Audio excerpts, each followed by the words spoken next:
ब्रेकनंतर तुमचं पुन्हा एकदा स्वागत। तुम्ही पाहताय बडे मुद्दे आणि एक महत्त्वाची बातमी येते। बेस्ट कृती समिती आज रात्री 12 वाजल्याच्या पासून संपावर जातीये।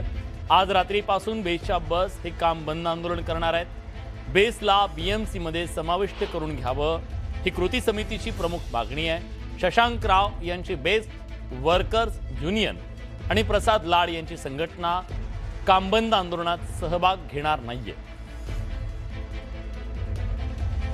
प्रणाली कापसे आपल्या प्रतिनिधी आता आपल्यासोबत आहेत। प्रणाली, प्रामुख्याने गेल्या अनेक वर्षांपासूनची ही मागणी आहे बेस्ट कर्मचाऱ्यांची, पण जर त्यांनी हा संप पुकारला तर मुंबईकरांना किती मोठ्या त्रासाला सामोरं जावं लागू शकतं? मुंबईकरांना नक्कीच काही प्रमाणात त्रास होईल यासाठी, कारण या कृती समितीच्या आजच्या या घोषणेच्या वेळेला बरेच वेटलिस्टचे जे कर्मचारी आहे, म्हणजे भाडे तत्वावर ज्या बसेस घेतलेल्या आहेत त्याचे कर्मचारी सुद्धा या काम बंद आंदोलनामध्ये सहभाग घेणार आहे।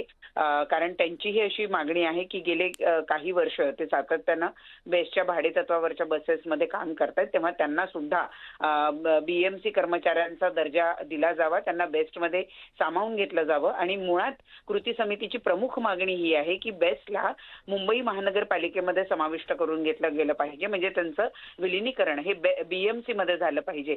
या प्रमुख मागणीसाठी आज रात्री 12 वाजेपासून या कृती समिती आणि त्याचे जे कर्मचारी आहेत ते काम बंद आंदोलन करणार आहेत। थोडक्यात संपाची घोषणा एक प्रकारची त्यांनी केलेली आहे।